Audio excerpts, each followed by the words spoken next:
नमस्कार, मैं पूर्व सैनिक विजय कुमार और आज मैं मिलाता हूँ आपको नायब सूबेदार रमेश चंद साहब से। सर, जो आज के माहौल में जो माहौल चल रहा है, आज जो इलेक्शन का टाइम चल रहा है, सरकार बार बार जो है पूर्व सैनिकों के लिए झूठ बोल रही है, तो आप अपने पूर्व सैनिकों को क्या संदेश देना चाहेंगे?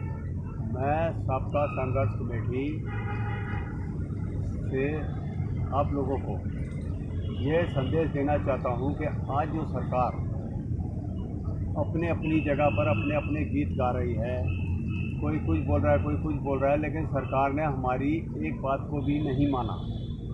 हमने जंतर मंतर पर 20 फरवरी से लेकर के 18 मार्च 2024 तक आंदोलन किया, जिसमें हमारी कई एक समितियाँ थी, मांगे थी, हमने सरकार के आगे रखी, लेकिन सरकार का आज तक कोई नुमाइंदा नहीं आया। यहाँ तक कि होली दिवाली पर प्रधानमंत्री, रक्षा मंत्री हमारी आवाज़ को ना सुनते हुए और जा कर के बॉर्डरों पर मिठाइयाँ बांट रहे, जवानों के साथ होली दिवाली मना रहे हैं। संसद से 200 मीटर दूरी पर हमारे पास आकर के एक दिन भी सरकार ने ये नहीं पूछा कि आपकी क्या परेशानियां हैं। जवान इतने परेशान हैं, हमारी वीरांगनाएं, विधवाएं, उनकी पेंशन का आप हिसाब देखेंगे। एक अफसर अगर वो मर रहा है तो उसकी बीवी को जो है 57,000 बेसिक पेंशन दी जा रही है। एक जवान की विधवा है, उसको जो है 9,500 या 11,000, 12,000 से ऊपर पेंशन नहीं दी जाती है। तो अगर अफसर की देखी जाए आज की डेट में, उनका डीए लगा करके 78,000 बन जाता है और जवान की विधवा का 12, 15, 16,000 बन रहा है। तो आप ये देखिए कि क्या वो जान अलग थी, वो जवान की जान अलग थी, जो कि इतना भेदभाव सरकार ने हमारे साथ किया है और ये अफसरों ने मिल करके किया है।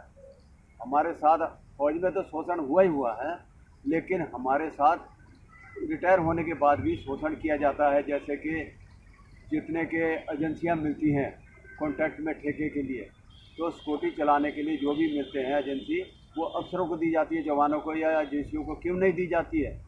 आज जवान सड़कों पर बैठे हुए हैं और आज से नहीं बैठे हैं, 1 साल हमने जो जंतर मंतर पर काटा है। सबका संघर्ष कमेटी ने जो काम किया है, लेकिन सरकार ने उसके ऊपर कोई सुनवाई नहीं की। आज सरकार हर जगह हमारे से वोट के लिए उम्मीद रख रही है कि हमें वोट दिया जाए।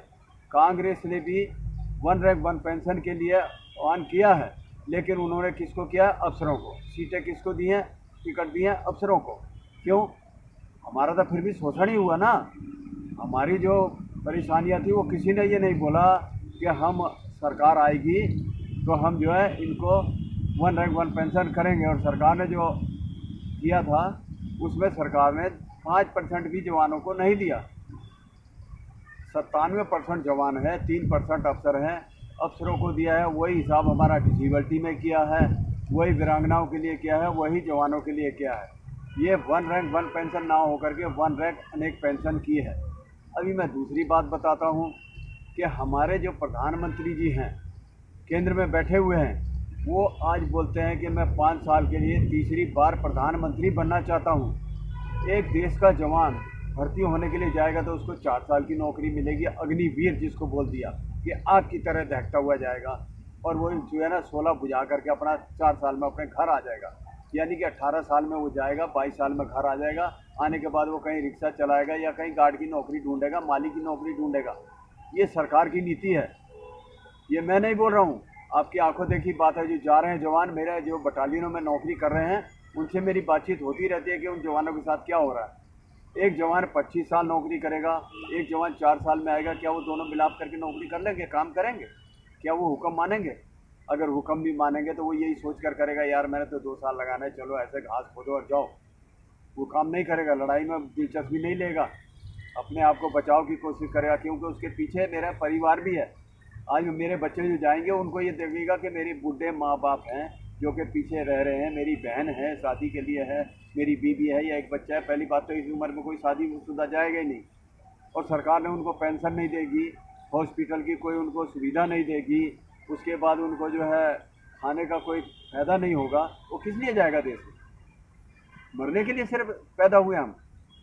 और एक जवान की पेंशन नहीं है, एक नेता को जो है 4-4, 5-5 पेंशन मिल रही है। आज विधायक है उसको पेंशन है, एमएलए उसको पेंशन है, सांसद है उसको पेंशन है, अगर वो चौथी बार सांसद में आ गया वो है, अगर उसके बाद वो प्रधानमंत्री बन गया वो पेंशन है, अगर राष्ट्रपति बन गया वो पेंशन है।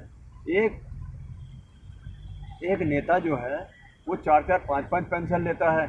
अभी हमारी जो पुरानी पेंशनें हैं, बोलते पुरानी पेंशन बहाल करो, लेकिन सरकार नहीं कर रही है। बोलती इससे सरकार को बहुत खर्चा पड़ जाएगा, बहुत वो पड़ जाएगा। ये जो नेताओं की सब्सिडी है उससे खर्चा नहीं पड़ रहा है। रेल और जहाजों के खर्चे क्या उससे सरकार को खर्चा नहीं पड़ रहा है। जो मंत्रियों को 5-5 4-4 पेंशन दे रहे हैं, ये देश की सेवा के लिए आते हैं। देश के सेवक नहीं है, देश के रक्षक नहीं है, भक्षक हैं। एक सैनिक है जो अपनी जान पर खेलता है, एक किसान है जो खेतों में पूरा दिन रात मेहनत करता है, खड्डे खोदता है, हमारे लिए अनाज उठाकर पैदा करता है, वो सड़कों पर बैठे रहे। आपने देखा 25 तारीख को जब नवंबर में हम वहाँ पर बैठे थे शंभू स्टेशन पर, तो सरकारों ने हमसे वादा किया हम ये भी करेंगे वो भी करेंगे। राज्यपाल को भेज दिया कि वो होगा। 14 घंटे तक हमने 190 ट्रेनों को रोक कर रखा, लेकिन सरकार के कान पर जूं ही नहीं रहेंगी। सरकार ने हमारी आधी बात भी नहीं सुनी, ना ही हमारी वीरांगनाओं के बारे में सोचा। अरे मैं तो जिंदा बच कर आया हूँ, मैं मेरे बच्चे कैसे भी करके पाल रहा हूँ, लेकिन जो विधवा बैठी हैं उनके हालात देखो, मैं खुद देखता हूँ जा करके कि उनके ऊपर क्या बीत रही है। आज प्रधानमंत्री जी बोलते हैं कि हमें जो है सेना पर भरोसा है। काहे का भरोसा है? सेना के तो तुमने पेट काट दिए, गर्दनें काट दी, उनके बच्चों को भूखा मार रहे हैं। वो सैनिक क्या करेगा देश में जा करके? मैं सिर्फ अपने सैनिकों के लिए नहीं बोल रहा हूँ, पूरे देश को ये बताना चाहता हूँ कि जिस देश का सैनिक सड़कों पर है उस देश का बहुत बड़ा दुर्भाग्य है। ये देश की विधवाएं आज घरों में काम करके कमा करके अपने बच्चे पाल रही हैं, उससे बड़ा वो क्या होगा?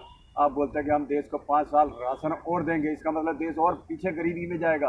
अगर मैं वादा करके बोलता हूँ आप लोगों को, जता रहा हूँ कि अगर 5 साल में ये सरकार दोबारा आ गई तो आपको तो क्या, आपके परिवारों को भी कटोरा लेकर भीख मांगनी पड़ेगी।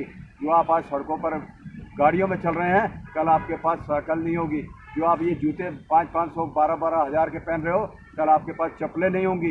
ये इस देश के हालात हो जाएंगे अगर प्रधानमंत्री जी दोबारा बन गए तीसरी बार। ये मैं आपको लिख कर दे देता हूँ, अगर ऐसा ना हो तो मेरे मुंह पर आकर थूक देना। मैं जंतर मंतर से भी यही आवाज़ उठाता रहा, आज भी यही आवाज़ उठा रहा हूँ। पूर्व सैनिकों के लिए पूर्व सैनिक एकता जिंदाबाद है, और पूर्व सैनिक ही देश को बचाते हैं। और देश में जो हाजिरी नौकरी देश के कर रहे हैं, जवान जाते हैं, जोश में जाते हैं, और वहाँ से जो है या तो मरकर तिरंगे में आते हैं या फतेह करके आते हैं। आपने देखा होगा सन 71 में मुफ्ती बानी बनकर भी देश में जवान गए थे और देश को जो है आज़ाद कराकर इंदिरा गांधी लाई थी।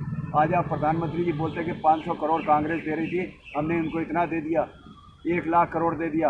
अपने तिरंगे के नीचे 15 अगस्त को झंडे के नीचे खड़ा होकर के हमारे देश के प्रधानमंत्री ने इतना बड़ा झूठ बोला कि मैंने सैनिकों को 70,000 करोड़ दे दिया। तो राजस्थान के जा कर के आपने रैली में बोला 90,000 करोड़ दे दिया। उसके बाद और तो और आपने अपने साथ जो है राष्ट्रपति को भी शामिल कर लिया कि हमने सैनिकों को 1 लाख करोड़ दे दिया। अरे अगर वो दे दिया तो हमने आपसे पैसा नहीं मांग रहे हैं, हम सिर्फ 3 जजों की रिटायर जो सुप्रीम कोर्ट के जज हैं उन 3 जजों की कमेटी मांग रहे हैं, कमेटी मांग रहे हैं। वो 3 जजों की कमेटी हमें बनाकर दे दो, वो 3 महीने का समय दे दो, वो पूरी संख्या कर देगी। लेकिन आपने 1 साल तक हम जंतर मंतर पर चिल्लाते रहे। हमारे को 3 बार सरकारों ने जो है जंतर मंतर से उठाकर जेलों में डाला है। 28 अप्रैल को पहलवानों को जब उठा रहे थे उस समय हमारे को उठाकर जेलों में डाल दिया। हमने क्या गुनाह किया था, क्या गलत बोला था कि हमने संविधान के दायरे में हम अपना धरना कर रहे थे, उठाकर डाल दिया। 3 मार्च को हमने जब अभी आए थे तब आपने बोल दिया, जब शंभू स्टेशन पर बैठे हैं किसान और आप दिल्ली में 144 लगा रखी है तो हमें डंडे मार रहे हैं, गोली मार दो गोली। आज भी हम मरने को तैयार बैठे हैं, हम डरते नहीं हैं किसी से भी। आज भी मैं खुले दिल से बोल रहा हूँ कि मैं डरता नहीं हूँ। आज भी मैं आह्वान कर रहा हूँ, बता रहा हूँ आप लोगों को कि अगर देश का सैनिक सड़कों पर रहेगा तो ये देश का बहुत बड़ा दुर्भाग्य हो जाएगा। और आज भी देश को संभलने की ज़रूरत है। मैं देश को नहीं, देशवासियों को भी संदेश देना चाहता हूँ कि अभी भी समय है, संभल जाओ, वरना वक्त ऐसा आएगा कि हम लोग जो है देश को बचा नहीं पाएंगे और इस देश का संविधान मिट्टी में मिल जाएगा तो बहुत बुरा काम हो जाएगा। ये सरकार से मेरी गुजारिश है। वंदे मातरम, वंदे मातरम, वंदे मातरम। सबका संघर्ष कमेटी जिंदाबाद। भारत माता की जय, भारत माता की जय, भारत माता की जय। देश से दलालों को भगाओ। ये थे हमारे साथ नायब सदार